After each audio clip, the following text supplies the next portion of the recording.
I'm Whitney. Ba-ba-da-ba-ba-ba-ba! It's a very nice intro. A fanfare should play Right? when your name is said.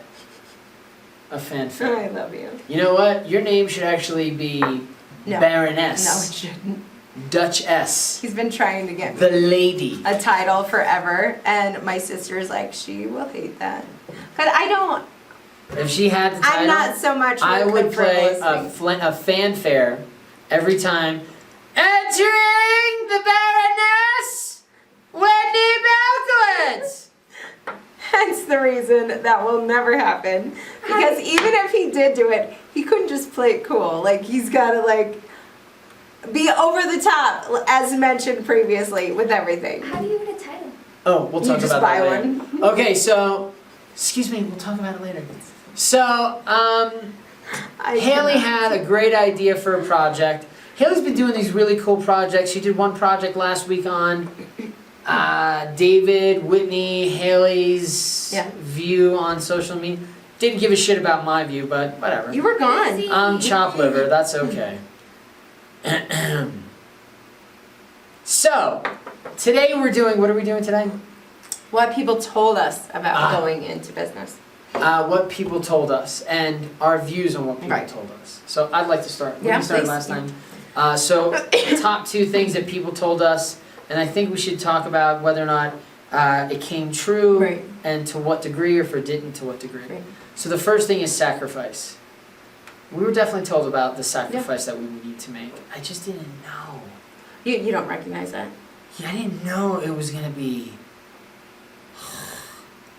Every weekend, so coming down to check on the intense. lab, every holiday, and like you want to do it, right? But you don't.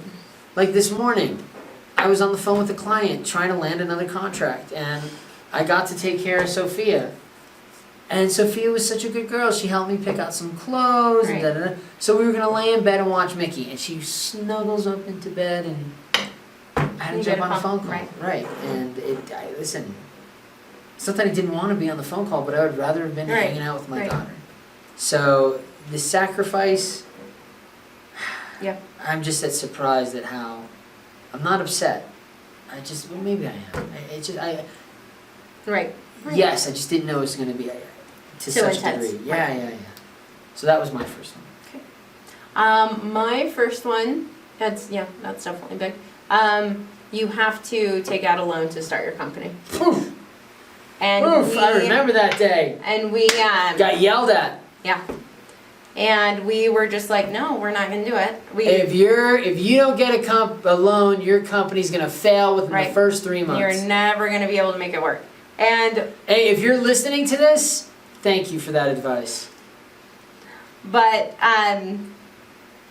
John and I, when we first started, we decided we weren't going to go into debt over amount that we couldn't take care of within that month. So, because at any point, if this was too much of a strain on our marriage or our family, we wanted to be able to walk away with no debt and no strings tied to. I mean, because could you imagine like having your company fail and then having a $300,000 loan that you've like $350, whatever it was, like some no, $50K, huge amount that you've got to deal with after. And so it took us a long time to get going. We saved for a year to buy our first compression machine. Right. I mean, everything that we've done, we've always we saved for a year to buy our first closed loop hydraulic press.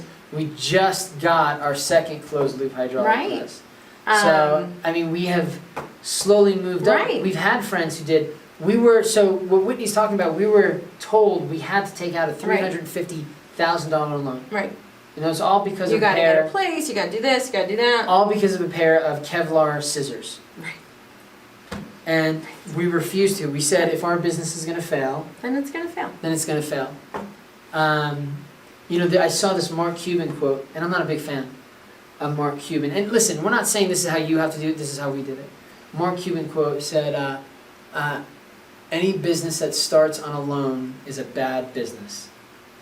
And I don't agree, but that was not the way that we wanted to do our business. Like, for us, I think that resonates. No, absolutely. It's and this lab, like, we saved and saved and saved until we could build this lab. We actually didn't save. I just want to point this out. We paid as we went in cash. Well, it took a longer time. We had money set aside for, you're right, and then it ended up costing more than we had planned. But and then with our employees, like we make sure that we've got, that cash flow to take care of everybody so that it's not ever like, oh crap, we don't, that's the way we do things. And I am so comfortable and so happy that we do it that way, because the stress that adds, to have to deal with that. And we did it for a long time, and it was just Jon and me, and trying to make sure that you're getting those ends to meet every month. But I mean, we didn't want to ever exceed our means, and I'm incredibly thankful that we have gone that approach. So it was awesome. Yeah. My turn? Yeah. Joy. People told us about the joy that we were going to feel. But I did not know. Like, there is sacrifice. But there's a flip side to that. And the joy that you have, like, I want to put it into words. And it's more than joy. It's more than happiness. It's more than fulfillment and satisfaction.